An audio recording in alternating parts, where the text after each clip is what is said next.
And that's why Umar ibn Abdul Aziz said, be a scholar, a teacher, a learner, or somebody who helps them, facilitates the process. And then in another one it said, or one who just loves them.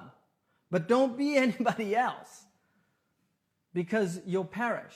So that aspect is very important, the importance of learning and setting out for knowledge. But one of the things that he says constantly is that it is knowledge that makes us human.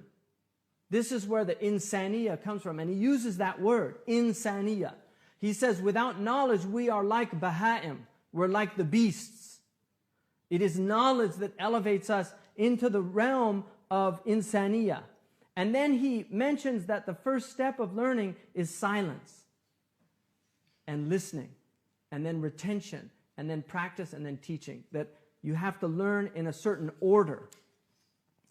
And then he gives us the evidence for the excellence of knowledge from reason. After he tells you what Allah said, what the Prophet ﷺ said, what the scholars have said, he gives you evidence of the excellence. And he tells us that knowledge is better than any other thing because of what's called the ziyada. He says that fadl, when you say al-ilmu afdalu min ghayrihi, knowledge is better than anything else. He says the fadl is ziyada. It's extra. It's what's extra. And he said when we say that the horse is better than the mule, both of them are beasts of burden. They can carry. But the horse has extra qualities. It can be used in war, and it's more beautiful. So he's saying that that's why we would say the horse is better, because of what's extra in it. And so he says knowledge is better. And he tells why. He said that a precious thing or desired object may be any of three categories: what's sought as a means to an end, what's sought for its own intrinsic value, and then what's sought for both, as a means and an end. And so knowledge is a means and an end.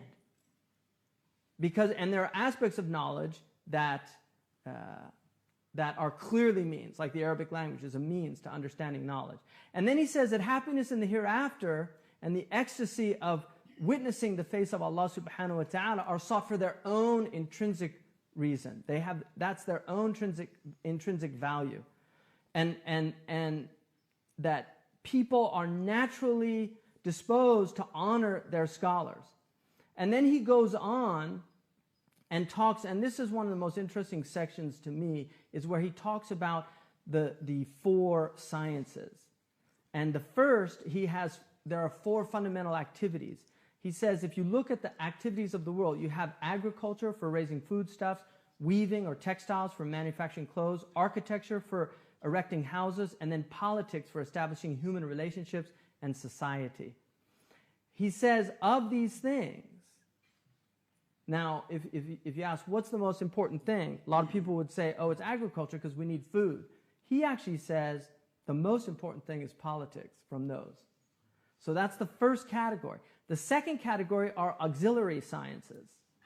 And those are things that help the other things. So for instance, metalworks helps agriculture because you need hoes and plows and things like that. Medicine also is something like that. And then the third are the supplementary. Those involve like milling and bread making, things like that. So you have agriculture, then you have the tools you need to do that, and then you have those things that complete it, like the baker who bakes the bread. And he shows how these are all important and necessary. And he likens them to body parts.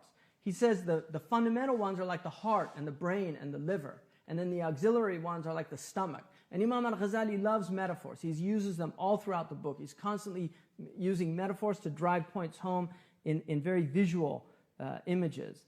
And then he says the most important of these is politics. And then he says that politics are the politics of the rulers, but then the politics of the prophets. And he says the most important is the siyasa of the prophets. And he says because the siyasa of the prophets governs the minds as well as the actions of men, whereas the siyasa or the politics of the rulers only governs the actions of men. This is a very important distinction. And then he said the third category are the scholars, because they are the inheritors of the prophets, and they also govern the activities and the minds of people, because they're the ones that teach people. But then he says the ulama are really specifically towards those educated people, what he calls the khasa. And then he says the fourth category of the political people are the wa'al. They're the preachers on Friday, who give the Friday sermons. He said they also influence the minds of people, but they have no influence over the actions of the people. They influence the minds, they influence the actions in that they can get them to do things, but they can't go out and stop them from doing things. That's the government.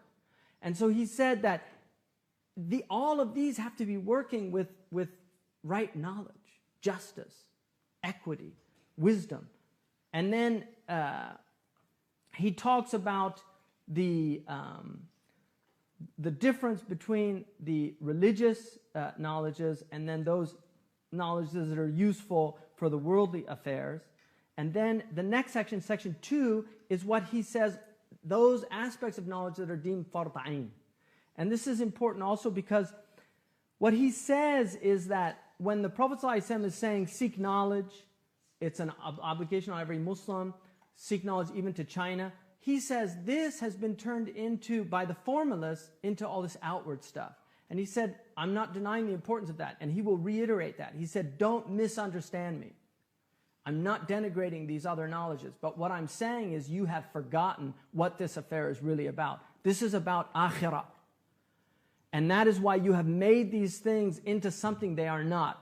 And he says, in the end, fiqh is about understanding. He said the Prophet ﷺ had 10,000 Sahaba when he entered Mecca. They were all Gnostics of God. But of those 10,000, only 10 of them gave fatwa. So he says, if this knowledge was just about fatwas and giving legal opinions, wouldn't the Prophet ﷺ have given that to all of his Sahaba? No. He was teaching them knowledge of the afterlife. And so he says that it's very important to recognize that, and then he gives, to recognize the importance.